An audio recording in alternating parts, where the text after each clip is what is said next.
Assalamualaikum warahmatullahi wabarakatuh. Hororis, jumpa lagi di channel Kawaden Mistis dan masih bersama saya, Mas Sadam. Untuk kisah kali ini, ada sebuah cerita yang berjudul Leak, Pemakan Janin di Desa Trunyan, Bali. Sebelum masuk ke ceritanya, tekan tombol subscribe dan nyalakan notifikasinya agar tidak ketinggalan cerita terbaru dari channel ini. Lalu, seperti apa kisahnya?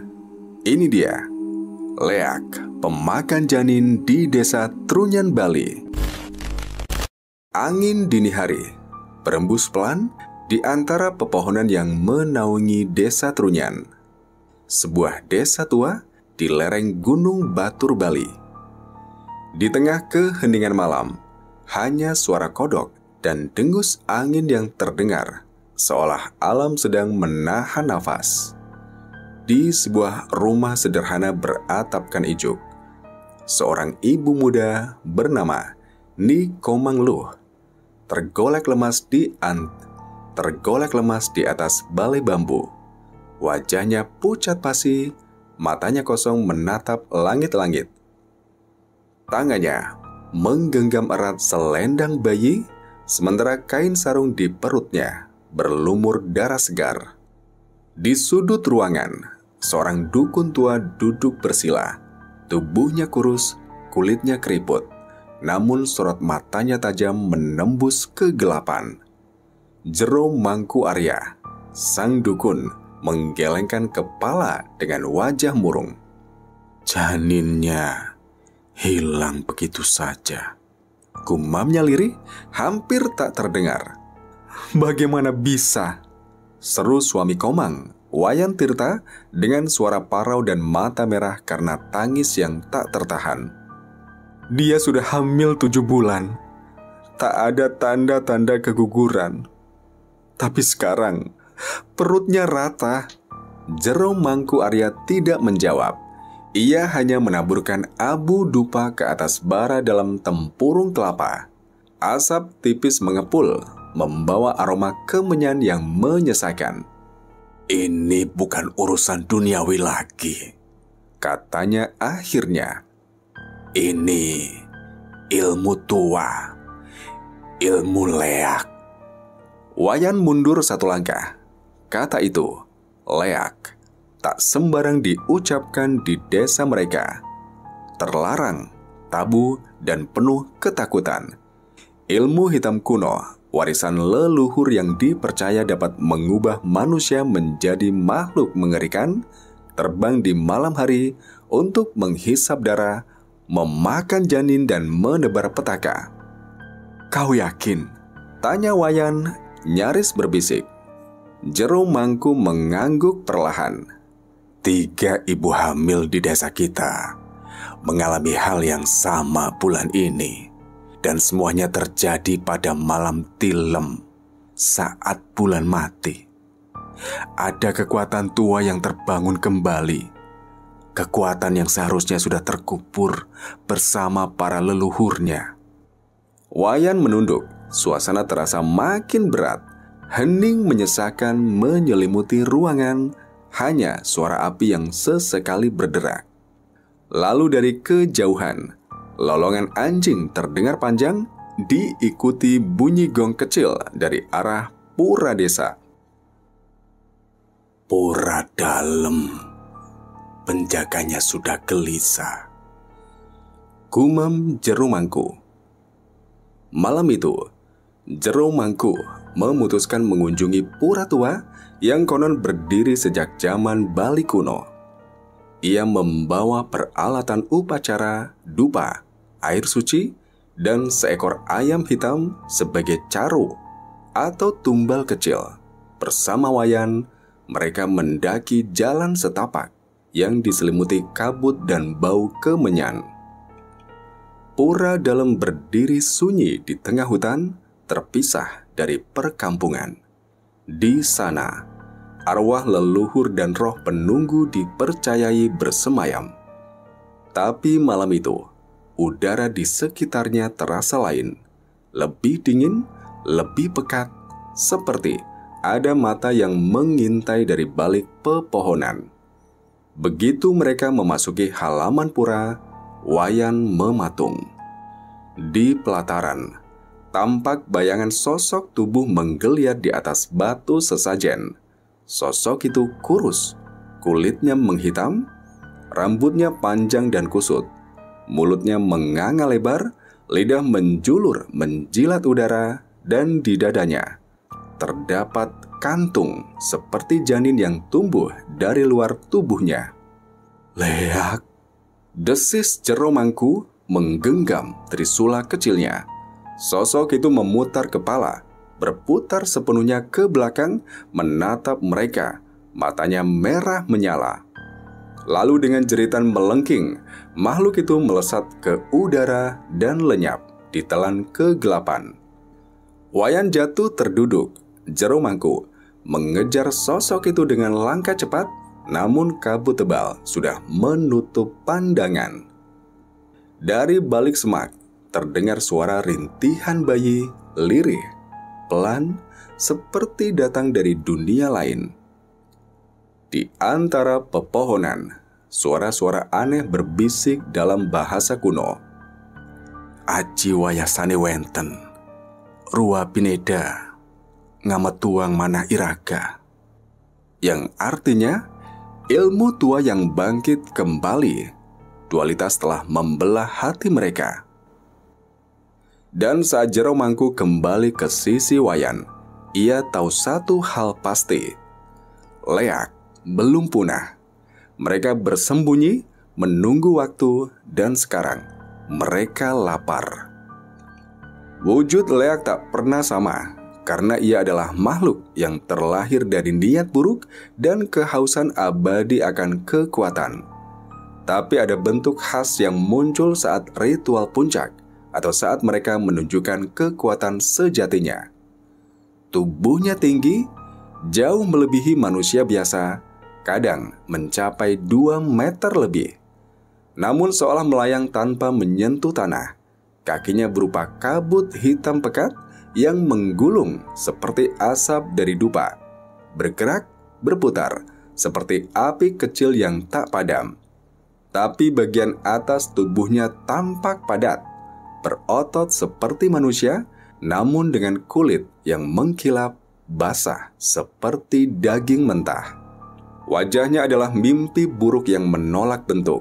Tidak ada satu wajah saja, melainkan berlapis-lapis wajah manusia yang menumpuk, seperti daging dijahit sembarangan, seperti wajah.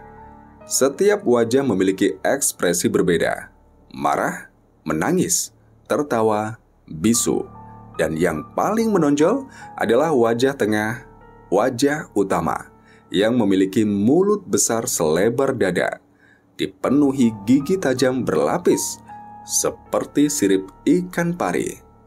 Matanya merah menyala, namun bukan cahaya, melainkan bara, seperti api yang terbakar dari dalam rongga tengkorak, membakar kelopak matanya sendiri hingga meleleh. Kadang bola matanya tidak ada, hanya rongga yang mengucurkan darah pekat. Tangannya panjang, lebih dari semestinya, dengan jari-jari seperti tulang-tulang ayam tanpa kulit. Setiap ujung jari berdenyut, seolah hidup sendiri, dan bisa merobek daging hanya dengan sekali sentuh. Di punggungnya tumbuh sayap tulang rusuk yang menjuntai seperti kipas patah, tidak digunakan untuk terbang, melainkan sebagai saluran roh korban yang telah dihisap. Bau Leak menyengat, seperti mayat direndam minyak selama berminggu-minggu, bercampur kemenyan basi dan darah kering. Suaranya pun tak berasal dari tenggorokan, melainkan dari seluruh tubuhnya, dari mulut-mulut tambahan di tangan, dada, bahkan di perut yang kadang terbuka memperlihatkan wajah bayi menangis di dalamnya. Dan saat ia bergerak, tak ada suara langkah, hanya angin dingin dan bunyi lirih seperti bisikan anak kecil yang memanggil ibu. Leak adalah mimpi buruk yang berjalan. Ia bukan manusia. Ia adalah ikatan antara dunia bawah dan manusia yang tega menggadaikan darahnya sendiri. Pagi itu cerah. Langit biru menggantung di atas hamparan sawah menghijau yang membentang sejauh mata memandang. Angin lembut berdesir membawa aroma dedaunan, tanah basah, dan dupa yang samar-samar datang dari pura kecil di pojok desa. Burung-burung kecil beterbangan, dan suara tonggeret menjadi latar alami yang menenangkan. Di tengah keindahan itu, sebuah truk tua berhenti di depan rumah kayu berlantai panggung. Rumah itu sederhana, dikelilingi ladang jagung yang baru mulai tumbuh dan bayangan gunung jauh di kejauhan. Dari truk itu, turun pasangan muda, Ayu dan suaminya Made. Mereka masih muda, sekitar akhir 20-an. Membawa 2 koper dan harapan baru. Pandemi yang berkepanjangan, PHK mendadak, dan biaya hidup kota yang menggila memaksa mereka meninggalkan Denpasar dan kembali ke akar desa terpencil, tempat nenek Made pernah tinggal. Tidak buruk juga, gumam Made sambil tersenyum, membuka pintu kayu rumah peninggalan keluarganya. Masih kokoh, angin segar, suasana tenang. Kita bisa mulai dari sini. Ayu tersenyum kecil, tapi matanya menelusuri setiap sudut rumah dengan gelisah. Dari awal kaki mereka menginjak tanah desa ini, ia merasa ada yang ganjil, seolah ada kabut tipis yang menyelimuti hatinya. Bukan kabut yang terlihat, tapi perasaan diawasi. Namun ia menepisnya, mungkin hanya efek lelah dari perjalanan jauh. Hari itu, mereka sibuk membereskan rumah. Made memperbaiki jendela, mengganti lampu, dan memotong ilalang di sekitar rumah. Ayu menata dapur, menyalakan dupa di sudut rumah seperti yang diajarkan ibunya, lalu menabur canang sari di pekarangan. Ia ingin menghormati adat, meski ia sendiri tak terlalu percaya hal-hal gaib. Sore menjelang, Ayu duduk di beranda, memandangi ladang yang bergoyang pelan diterpa angin. Burung hantu bersuara dari kejauhan, dan matahari perlahan turun, mewarnai langit dengan semburat oranye. Lalu, ia melihatnya. Seorang perempuan tua, berpakaian serba hitam, berdiri diam di ujung ladang. Tidak bergerak, tidak berkedip, hanya menatap ke arah rumah. Ayu berdiri dan melambaikan tangan, tapi perempuan itu tidak membalas, hanya berdiri. Dan saat Ayu berpaling sejenak untuk memanggil Made, kemudian melihat kembali ke ladang, perempuan itu sudah menghilang. Hari-hari berlalu sejak Ayu dan Made pindah ke rumah tua di desa itu. Namun ketenangan yang mereka harapkan tidak pernah benar-benar datang. Jika siang hari menawarkan ketentraman semu, suara burung, ladang yang bergoyang, dan sapa hangat tetangga, maka malam menyimpan sesuatu yang tidak bisa dijelaskan dengan akal sehat. Pagi itu, sinar mentari menembus celah jendela kayu, menghangatkan kamar kecil di ujung rumah. Angin dari ladang mengalun pelan, membawa aroma padi muda dan harum kopi dari dapur. Setelah malam yang begitu mencekam, Ayu akhirnya tertidur di pelukan Made, tubuhnya lelah, jiwanya rapuh. Dan pagi ini, kabar itu datang. Kabar yang diinginkan hampir setiap pasangan yang membangun rumah tangga. Ayu hamil. Bukan sekedar firasat atau mimpi, ia sudah memeriksa dengan alat uji sederhana dari warung desa dan 2 garis merah menyala dengan jelas. Kepastian datang seperti pelangi setelah hujan lebat. Ayu dan Made menangis dalam pelukan, bahagia. Made mengangkat tubuh istrinya dan memutar-mutar di tengah ruangan, tertawa sambil meneteskan air mata. Ayu menepuk-nepuk bahunya, tertawa juga meski di balik tawanya. Usia kandungannya baru memasuki 3 bulan, tapi perutnya sudah terasa berat, lebih besar dari yang seharusnya. Yang lebih aneh, janinnya bergerak, terlalu sering, terlalu liar. Ayu sering terbangun karena tendangan mendadak di malam hari, tendangan yang terasa seperti panik, seperti janin di perutnya sedang ketakutan. Made mencoba menenangkannya, tapi bahkan ia mulai merasakan keganjilan. Suatu malam, saat Ayu tidur dan menggeliat karena tendangan janin, Made menyentuh perut istrinya dan merasa sesuatu bergerak cepat, bukan seperti gerakan kaki, tapi gerakan merayap, panjang, licin. Apa itu barusan? Tanya Made, menarik tangannya dengan kaget. Ayu hanya bisa menatap langit-langit kamar. Matanya sayu karena kurang tidur. Sejak seminggu terakhir, ia terus dihantui mimpi yang sama. Dalam mimpinya, Ayu selalu terbangun di ranjang yang sama, di kamar yang sama, tapi dunia seolah beku. Lampu temaram menyala, angin tidak bergerak, dan suara jangkrik terdiam. Ia hanya mendengar dengusan aneh seperti binatang sedang mengendus-endus. Dari sudut langit-langit, sesosok makhluk melayang perlahan. Matanya menyala merah, wajahnya seperti topeng tua pecah, dan lidahnya panjang menjulur. Ia tidak berkata apa-apa, hanya mendekat dan menciumi perut Ayu dengan gerakan menjijikan. Makhluk itu mengendus, menggeram pelan, lalu berbisik. Sekar, darah baru, anak pembawa warisan. Ayu tak bisa bergerak, seolah tubuhnya ditahan oleh bayangan pekat. Makhluk itu lalu menempelkan wajahnya ke perut Ayu, dan Ayu bisa merasakan sesuatu yang masuk, bukan ke kulitnya, tapi ke dalam kandungannya, ke dalam mimpinya, ke dalam pikirannya. Setiap kali ia bangun dari mimpi itu, ia akan muntah. Tapi bukan hanya mual biasa. Ia sering memuntahkan lendir hitam dengan bau yang menyengat, seperti daging busuk terbakar. Malam itu, Ayu kembali mengalami mimpi yang sama. Tapi kali ini berbeda. Ia berada di sebuah ruangan gelap penuh asap dupa.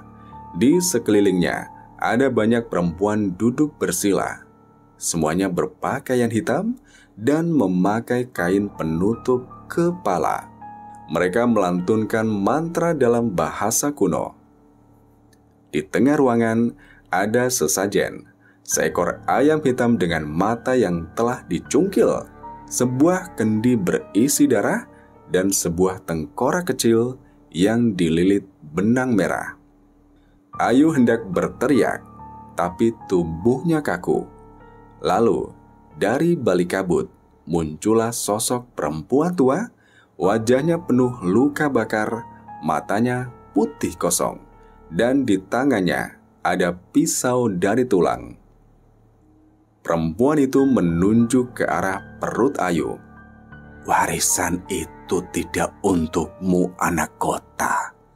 Tapi kau telah membuka jalan, dan ia telah tumbuh dalam rahimmu. Pisau itu mendekat. Ayu meronta. Tapi sebelum pisau itu menyentuh kulitnya, Ayu bangun, berteriak keras di tengah malam. Peluh membasahi seluruh tubuhnya. Perutnya berdenyut hebat, seperti ada yang menggeliat keras di dalamnya. Saat Made menyalakan lampu dan memeluknya, Ayu menangis. Kenapa sayang? Tanya Made. Aku mimpi anak kita Anak kita. Tangis Ayu. Made menggenggam tangannya. Wajahnya serius namun lembut. Itu hanya mimpi sayang, katanya. Kamu lelah. Kita tinggal di desa tua, penuh cerita rakyat, legenda. Wajar jika pikiranmu bermain-main. Tapi percayalah. Ia menatap mata Ayu dalam-dalam. Bayi ini adalah anugerah. Apapun yang terjadi nanti, itu sudah diatur oleh Sang Hyang Widi. Kita hanya perlu menjaga, mencintai, dan menerima. Takdir adalah miliknya. Ayu mengangguk pelan, kata-kata Made seperti balsam untuk hatinya yang luka. Hari-hari berlalu dengan damai, setidaknya di permukaan. Ayu mulai mencatat tanggal-tanggal perkembangan kehamilan di buku kecil. Ia merajut baju bayi dari benang wol yang ia beli dari pasar desa. Ia juga mulai mengajarkan Made cara memijat punggungnya dengan lembut saat punggungnya mulai pegal. Tetangga-tetangga mulai berdatangan mengucapkan selamat. Beberapa ibu tua membawa kue dan buah. Bahkan ada yang menabur bunga 7 rupa di pekarangan sambil berdoa pelan. Tapi satu hal aneh terjadi. Seekor kucing hitam selalu datang ke rumah mereka setiap sore. Ia tidak mengemis makanan, tidak pula bersuara, hanya duduk diam di depan pintu, menatap perut Ayu lama sekali. Dan ketika malam tiba, ia pergi begitu saja. Setiap malam. Suatu malam, Ayu duduk sendirian di dapur saat Made pergi ke warung membeli minyak. Lampu minyak bergoyang pelan, menciptakan bayangan lembut di dinding bambu. Tiba-tiba ia mendengar sesuatu. Bukan suara keras, tapi seperti ratapan bayi. Sangat pelan, nyaris seperti suara angin. Namun tidak salah lagi, itu tangisan bayi. Ayu berdiri, tubuhnya gemetar. Ia mengikuti suara itu ke arah jendela belakang. Dan di sanalah ia melihatnya. Di balik ladang, di bawah pohon beringin besar dekat pura kecil, ada sosok perempuan duduk menggendong sesuatu. Wajahnya tersembunyi di balik rambut panjang, tapi benda yang digendongnya itu bukan bayi. Itu boneka jerami, dengan mata dari biji kopi dan mulut dijahit dengan benang hitam. Perempuan itu mengangkat wajahnya perlahan. Wajah tanpa kulit. Ayu menjerit dan mundur jatuh. Namun saat Made tiba beberapa menit kemudian, tidak ada siapa-siapa.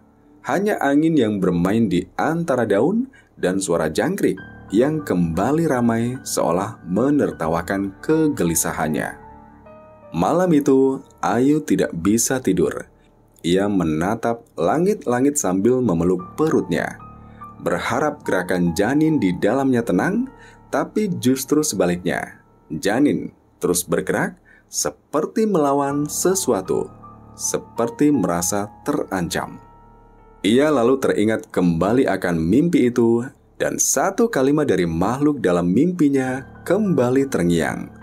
Warisan itu telah kau bawa, dan penjaga dalam darahmu telah lupa akan sumpahnya. Apakah ini tentang Made? Apakah ada sesuatu dalam darah mereka yang telah tertidur dan kini bangkit? Malam terus berlalu, tapi di desa kecil itu, waktu terasa tidak berjalan mulus. Masa lalu, masa kini, dan masa depan saling berjalin, dan di tengahnya, Ayu membawa satu kunci. Seorang anak yang diinginkan bukan hanya oleh manusia. Malam turun perlahan, menutupi langit desa dengan selimut kelam. Angin gunung berhembus dari kejauhan, membelai daun pisang dan ilalang di sekitar rumah Ayu dan Made. Di luar, ladang tampak sunyi. Ladang tampak sunyi, hanya suara tonggeret dan gemerisik dedaunan yang terdengar. Ayu berbaring di ranjang, memegangi perutnya yang semakin membesar. Kandungannya sudah memasuki bulan keempat, dan meski dokter dari kota menyarankan semua berjalan normal, Ayu tahu ada yang tidak wajar. Dan meski dokter dari kota menyatakan semua berjalan normal, Ayu tahu ada yang tidak wajar. Made tertidur di sampingnya. Nafasnya pelan dan berat, tapi Ayu masih terjaga. Perasaan gelisah seperti jaring halus terus membelit pikirannya. Ia merasa malam ini akan berbeda. Dan saat jarum jam di dinding menunjuk pukul 02.13, terdengarlah suara itu. Tangis bayi. Pelan, jauh, seperti datang dari balik ladang. Ayu membuka matanya. Ia menunggu sejenak, memastikan itu bukan bagian dari mimpi, tapi suara itu kembali. Tangis lirih yang seharusnya membuat seorang ibu merasa tenang, tapi tidak malam ini. Tangisan itu membawa dingin. Dingin yang menyusup ke pori-pori dan menancap sampai ke tulang. Ayu menoleh ke Made. "Made," bisiknya pelan menggoyang lengan suaminya. "Dengar nggak? Ada suara bayi nangis." Made hanya menggumam dalam tidurnya, tidak terganggu sama sekali. Tangisan itu makin jelas. Sekarang seolah berasal dari bawah kolong rumah, lantai, panggung tua tempat binatang sering berlindung dari hujan. Panggung tua tempat binatang sering berlindung dari hujan. Tapi ini bukan suara binatang. Ini suara manusia. Bayi. Ayu perlahan turun dari ranjang. Setiap langkahnya terasa berat, tapi rasa penasaran dan kekhawatiran terhadap janin dalam kandungannya mengalahkan rasa takut. Ia membuka pintu kamar, melangkah ke ruang tengah. Suara itu berpindah, sekarang dari belakang rumah. Ayu membuka pintu dapur. Udara malam langsung menusuk kulitnya. Bulan nyaris tertutup awan tipis, dan di kejauhan, pohon beringin tua berdiri diam, seperti penjaga rahasia. Tangisan itu berasal dari sana. Ia melangkah pelan menuju pohon itu, melewati pematang ladang kecil. Kakinya gemetar, tapi langkahnya terus maju, seakan ada sesuatu yang menariknya ke sana.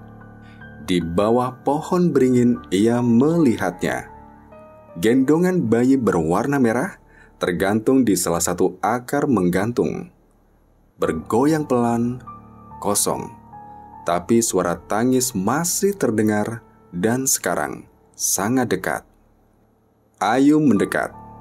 Tangannya terulur ingin menyentuh gendongan itu. Namun tiba-tiba udara di sekitarnya berubah dingin membeku. Semua suara alam terhenti. Tidak ada jangkrik, tidak ada angin, tidak ada detak jantungnya sendiri. Hening total. Dan dari belakangnya terdengar suara nafas berat dan bisikan. "Ibu, aku kedinginan." Ayu membalikan badan dengan cepat. Tidak ada siapa-siapa. Tapi saat ia menunduk, ada jejak kaki mungil di tanah, basah, baru, menuju ke arah rumahnya. Ayu berlari kembali ke rumah dengan tubuh gemetar, tapi saat ia masuk, semua kembali normal. Made masih tidur, lampu masih menyala, jam masih menunjukkan pukul 02.13. Seolah semua yang terjadi berlangsung dalam dunia lain. Ayu masuk kamar, menarik selimut sampai ke dagunya, tangannya memegangi perut yang berdenyut seperti dipukul dari dalam. Tangisan itu berhenti. Tapi malam itu, sebelum tertidur karena kelelahan, Ayu sempat melihat satu hal lagi. Di atas meja dekat jendela kamar, tergeletak sehelai kain merah lusuh dengan noda darah kecil di sudutnya. Kain yang sama persis seperti gendongan bayi di bawah pohon beringin. Dan di sudut ruangan, seekor kucing hitam duduk diam menatap Ayu tanpa berkedip. Malam turun dengan pelan, seperti biasa. Tapi malam ini tidak tenang. Tidak seperti sebelumnya, tidak seperti malam-malam saat Ayu dan Made duduk bersama di beranda, memandangi langit gelap sambil menebak bentuk awan yang tersisa. Udara terasa berat, seolah bumi menahan nafas. Kehamilan Ayu sudah memasuki bulan ke-8. Perutnya besar, bulat, dan terasa semakin berat setiap harinya. Gerakan janin kerap membuatnya terbangun di malam hari, kadang seperti menendang keras, kadang seperti menggeliat, kadang seperti meronta. Namun malam ini berbeda. Sejak sore, Ayu sudah merasakan nyeri yang tidak biasa. Perutnya kencang, lalu kram.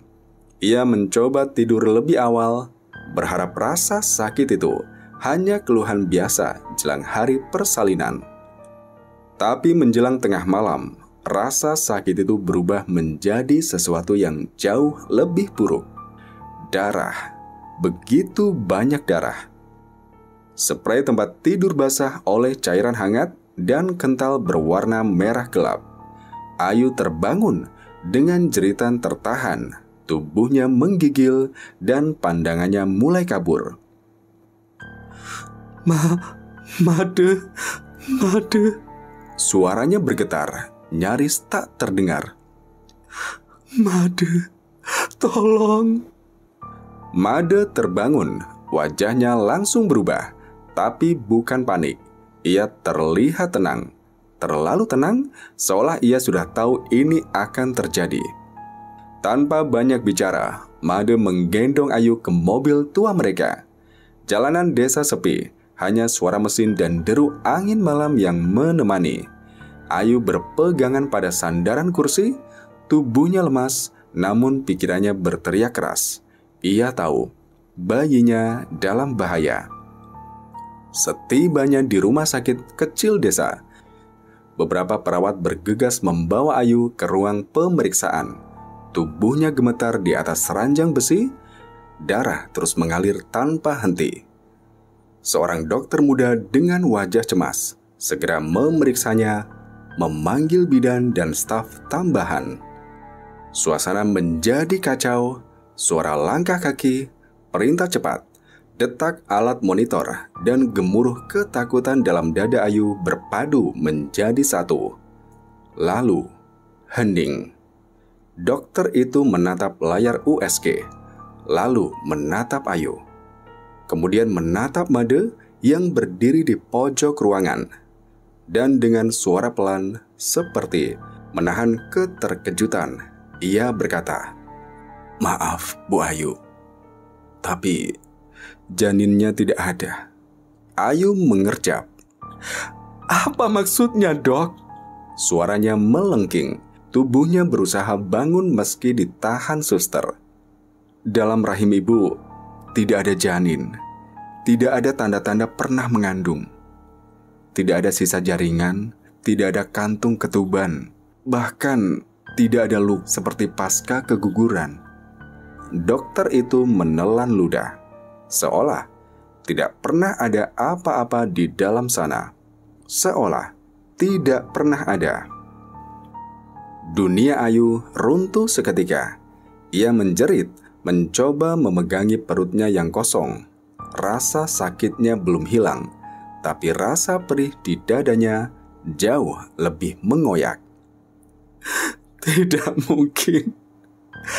Aku hamil. Aku lihat perutku. Aku rasa gerakannya setiap malam."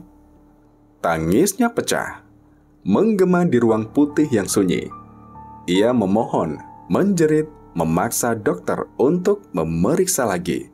Tapi hasilnya tetap sama. Rahimnya kosong, seperti tak pernah ada kehidupan yang tumbuh di dalamnya.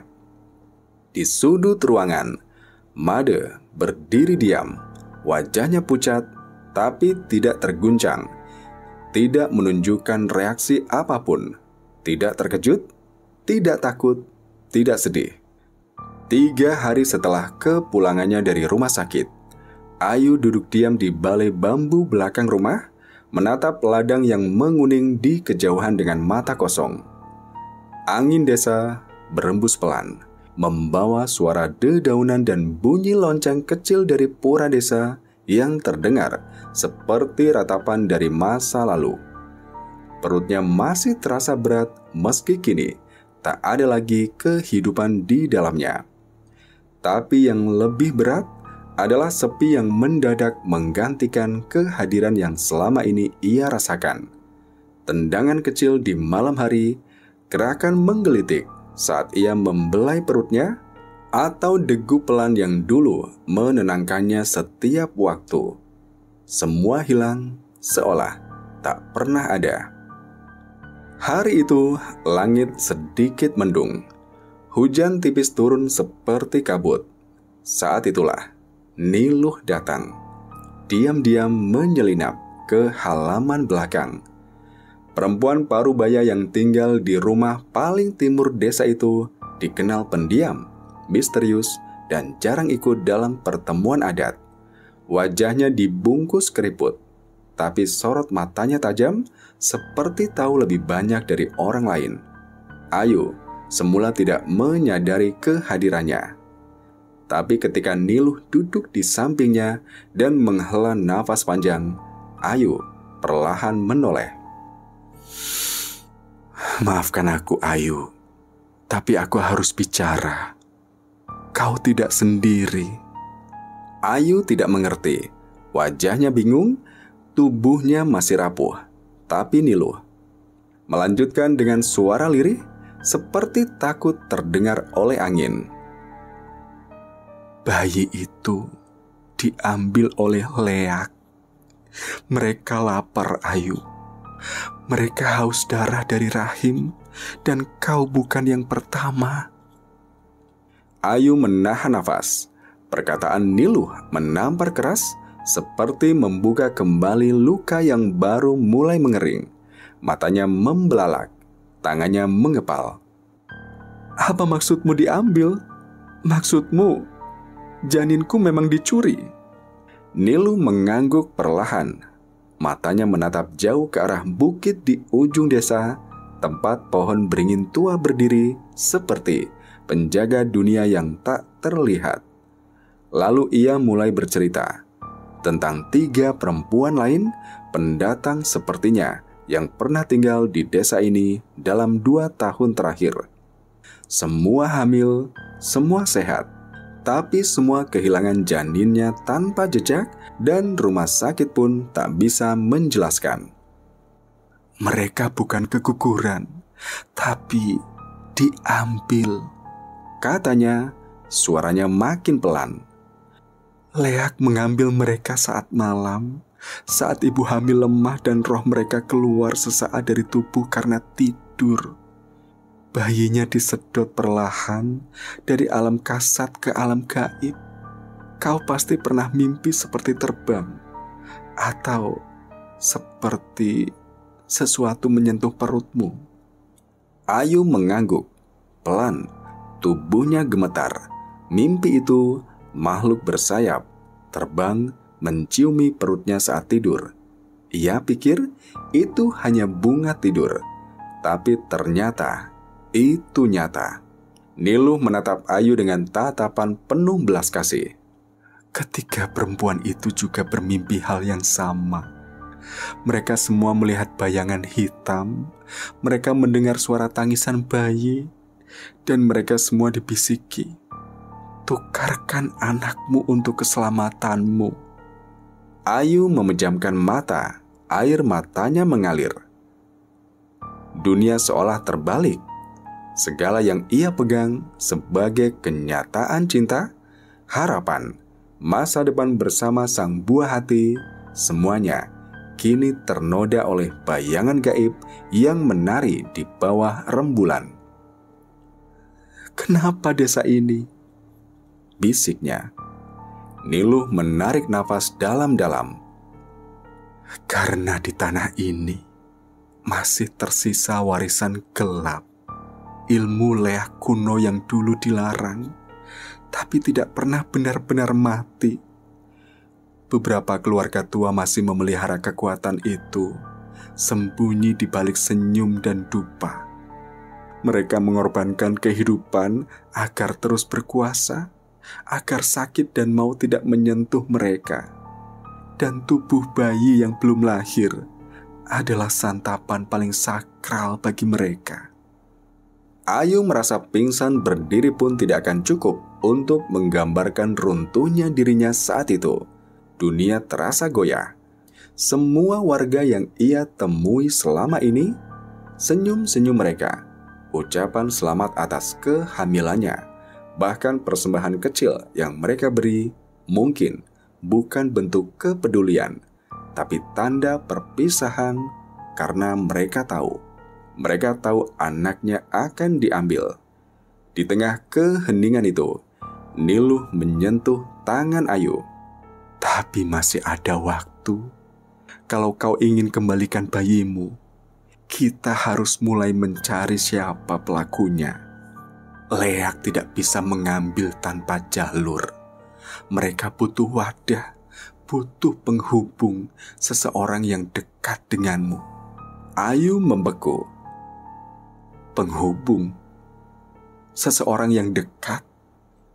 Wajah Made melintas dalam pikirannya. Ayu memandangnya, berharap ada air mata atau setidaknya ketulusan. Tapi yang ia lihat hanyalah tatapan kosong, seperti seseorang yang sudah berdamai dengan kenyataan yang seharusnya belum terjadi. "Made, kau tahu sesuatu ya?" tanya Ayu pelan, suaranya pecah. Made tidak menjawab. "Kau tahu kan? Kau tahu ini bukan mimpi? Aku tidak gila."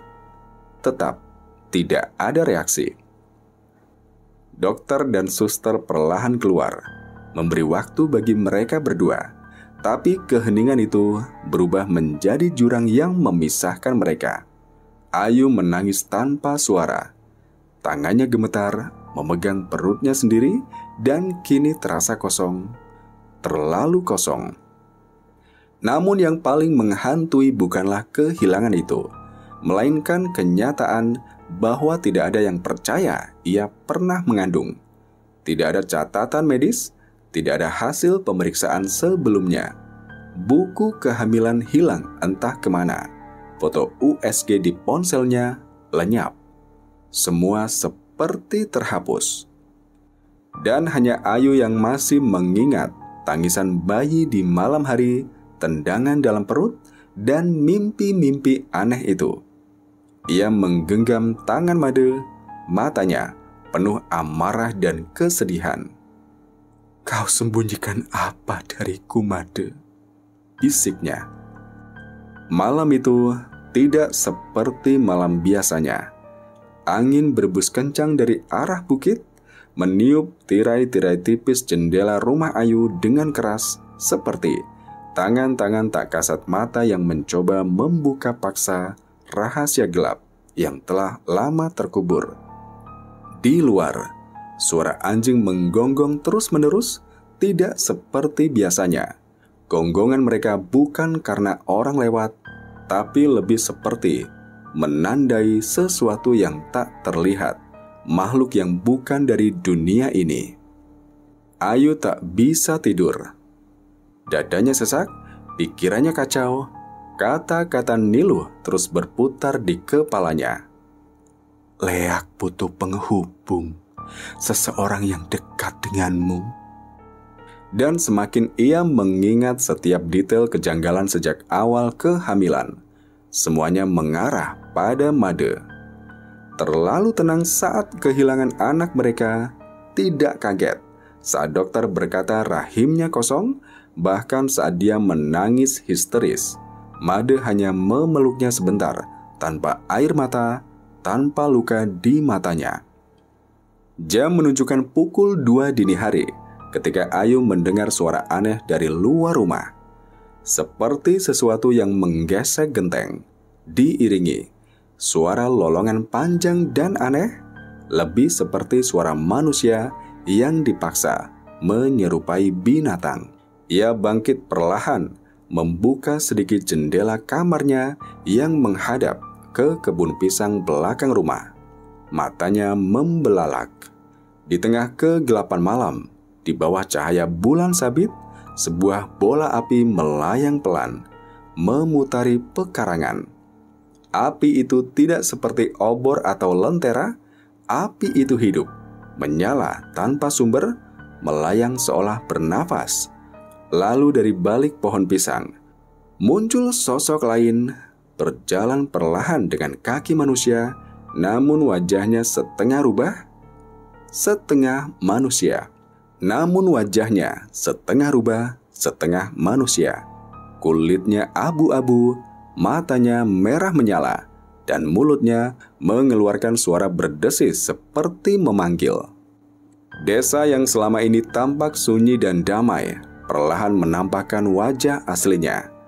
Tanah yang dibasahi darah, udara yang penuh bisi gaib, dan pura tua yang menyimpan luka zaman. Sejak malam Ayu menyaksikan sendiri wajah sebenarnya dari Made, tak ada lagi tempat aman di dunia ini. Tapi Niluh, satu-satunya orang yang memahaminya, belum menyerah. "Kalau kau ingin melihat anakmu," kata Niluh suatu malam, "kau harus melihat dengan mata yang sama. Bukan mata manusia, tapi mata jiwa." Niluh membawanya ke sebuah gubuk kecil yang tersembunyi di tepi hutan, jauh dari jalanan utama desa. Di sana, di bawah lampu cempor redup dan bau dupa yang menusuk, Niluh menunjukkan sesuatu dalam botol kecil. Minyak hitam pekat, berlendir, berbau busuk menusuk hidung. "Minyak bangkai," katanya. "Dibuat dari lemak tubuh anak ayam mati, putih, yang dipendam 7 malam. Dengan ini, kau bisa melihat wujud asli leak saat malam. Tapi hanya bila kau kuat. Karena setelah kau melihat, mereka juga bisa melihatmu."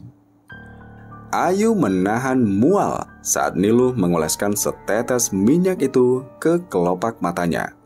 Rasanya panas, perih, menusuk hingga ke kepala.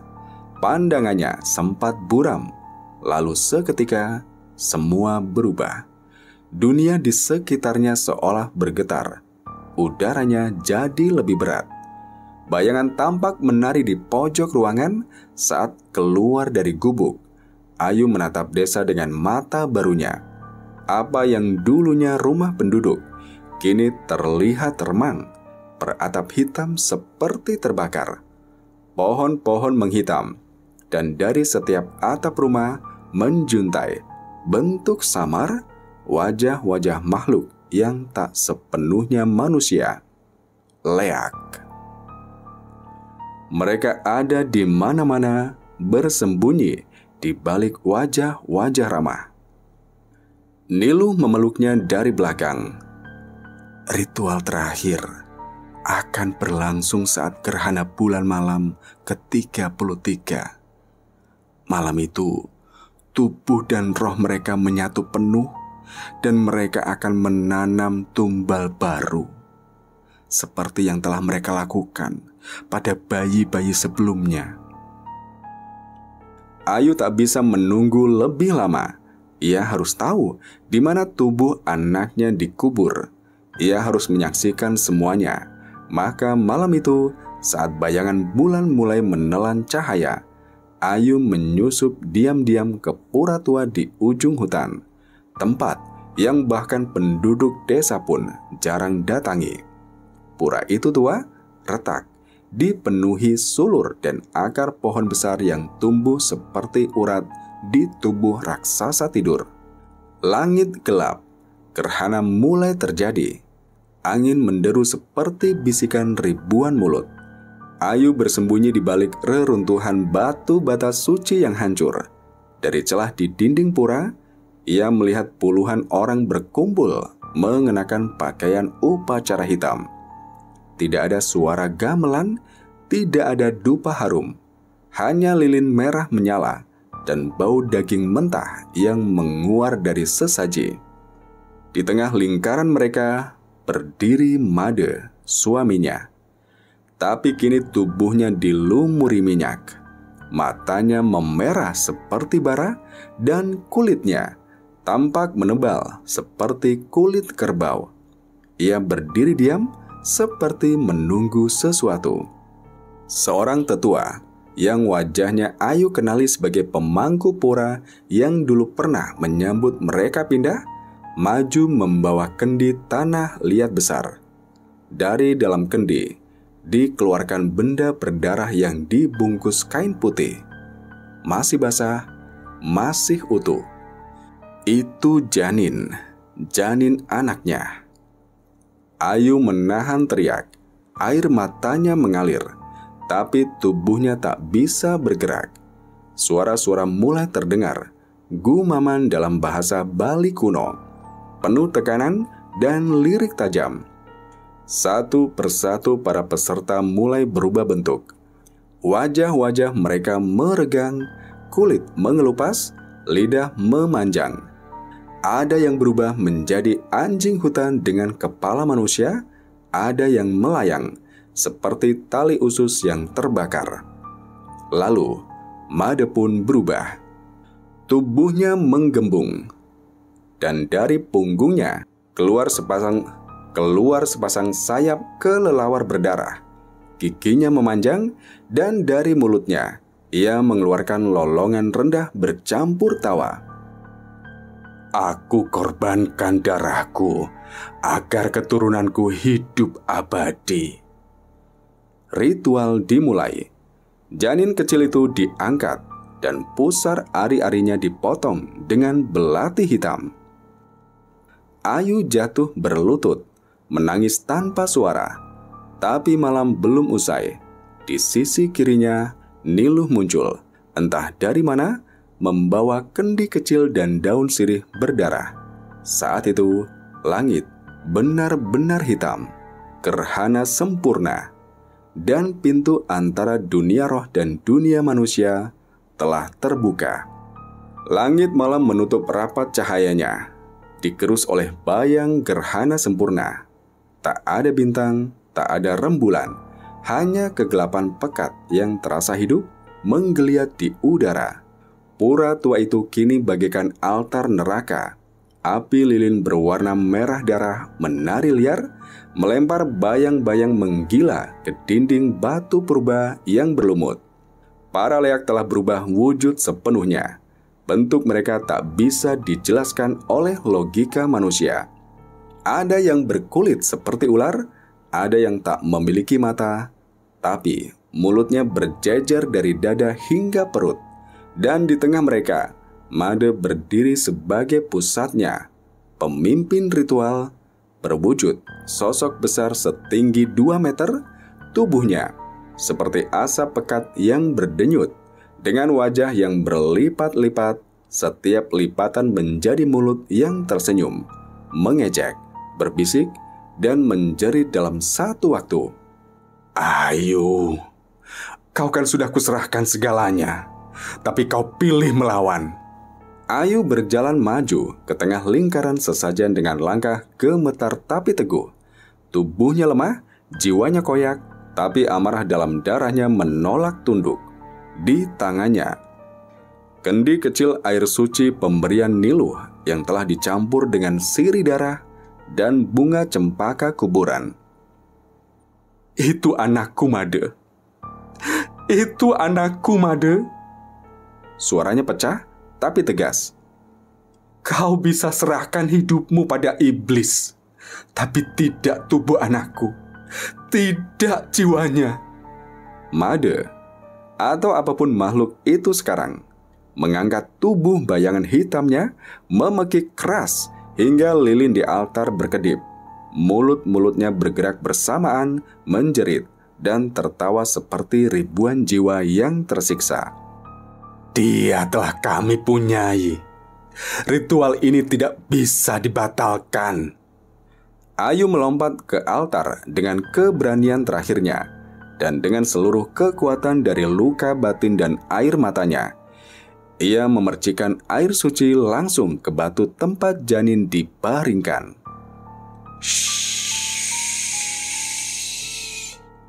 Suara mendesis meledak, seperti api disiram bensin. Cahaya putih memancar seketika dari altar, membuat para leak menjerit, terbakar bukan oleh api, tapi oleh kesucian. Wujud-wujud mereka menggeliat seperti cacing yang disiram garam, menyusut dan memuai. Kulit mereka meleleh, seperti lilin di bawah matahari kutukan.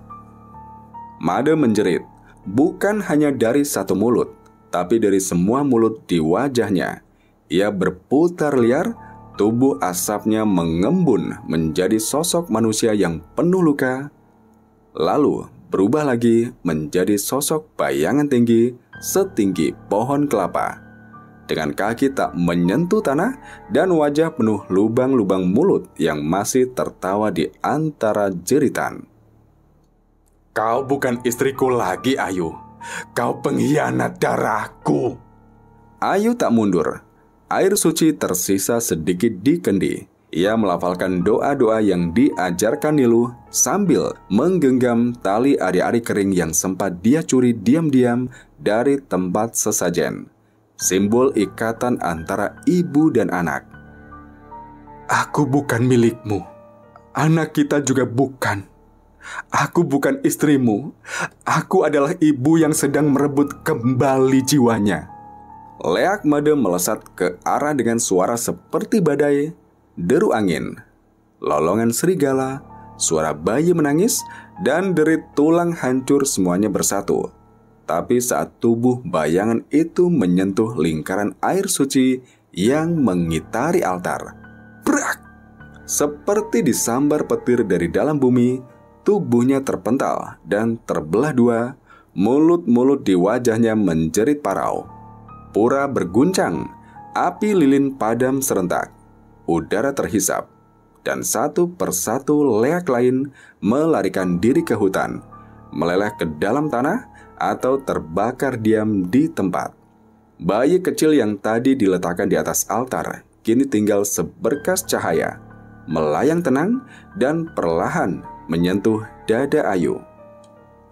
Pagi itu, langit di atas desa tampak biasa, biru cerah, angin semilir, burung-burung terdengar berkicau, tapi dunia telah berubah. Tak ada yang bisa melihatnya, kecuali mereka yang selamat. Ayu berdiri di batas desa, tempat jalan tanah bertemu aspal utama menuju kota. Pura tua tempat ritual itu kini telah menjadi puing-puing, ditelan akar dan tanah, seolah bumi sendiri ingin mengubur aib dan darah yang tumpah di sana. Tapi bau kematian masih menggantung. Ayu mencium baunya setiap malam sebelum tidur. Dalam seminggu setelah ritual gagal itu, desa mulai dihantam malapetaka. Satu persatu penduduk ditemukan mati di tempat tidur, mata membelalak, dan tubuh kaku seperti disedot jiwanya. Tidak ada luka, tidak ada darah, tapi ada bau terbakar seperti daging yang haus dari dalam. Mereka yang terikat dalam perjanjian leak akan ditagih, kata Niluh pelan saat menuntun Ayu kembali ke rumah. Lelaki tua yang dulu memimpin ritual pemangku pura ditemukan tergantung di pohon randu dengan tubuh menghitam dan lidah menjulur. 4 penduduk lain yang selama ini diam-diam menjadi bagian dari sekte hitam itu ditemukan mati di sawah dengan wajah membusuk dalam semalam. Yang tidak ikut pun tidak selamat. Anak-anak kecil mengalami mimpi buruk kolektif. Semua menggambar makhluk tinggi berwajah banyak mulut dan melukis darah di dinding rumah mereka. Ibu-ibu hamil keguguran, tanaman layu, air di sungai kecil menghitam selama 2 hari sebelum mengering sepenuhnya. Desa itu tak lagi bisa ditinggali. Namun yang paling menyakitkan bagi Ayu, bukan hanya karena dia hanya menyaksikan semua itu, tapi karena rahimnya rusak. Dokter di kota berkata dengan raut sedih, rahim Anda mengalami trauma dan pendarahan dalam yang mengganggu fungsi plasenta permanen. Maafkan kami, tapi Anda tidak akan bisa mengandung lagi. Ayu hanya diam. Dia sudah tahu. Sejak malam itu, tubuhnya seperti kosong. Tak hanya dari janin, tapi juga dari harapan. Made menghilang tanpa jejak. Beberapa mengatakan dia terbakar di dalam ritual itu. Tapi Ayu tahu lebih baik. Makhluk sepertinya tidak mati. Hanya menunggu waktu, menunggu tubuh baru. Dengan sisa kekuatannya, Ayu meninggalkan desa yang pernah ia pikir akan menjadi rumah. Niluh memeluknya sebelum berpisah dan membisikkan doa di telinganya. Kau sudah selamatkan anak-anak lain dari nasibmu. Tapi kutukan itu belum berakhir. Leak tidak butuh tumbal lagi. Ia akan kembali. Selalu. Dan mungkin bukan padamu, tapi pada keturunan orang lain. Jadi, berjaga-jagalah. Ayu kembali ke kota. Ia hidup sendirian, bekerja di toko kecil, mencoba melupakan. Tapi tiap malam, saat dunia tidur, perutnya kadang terasa hangat, seperti ada sesuatu yang pernah tinggal di sana dan belum sepenuhnya pergi. Kadang, dari jendela kamarnya yang menghadap ke pohon tua, ia melihat sesosok bayangan tinggi, berdiri diam, menatap ke arahnya. Ia tahu, makhluk itu tak bisa masuk, bukan karena ia lemah, tapi karena ia masih menunggu tumbal baru. Hororis. Dan itulah tadi cerita yang berjudul Leak, pemakan janin di desa Trunyan, Bali. Agar tidak ketinggalan cerita terbaru dari channel ini, jangan lupa tekan tombol subscribe dan nyalakan notifikasinya. Sekian dari Mas Sadam. Wassalamualaikum warahmatullahi wabarakatuh.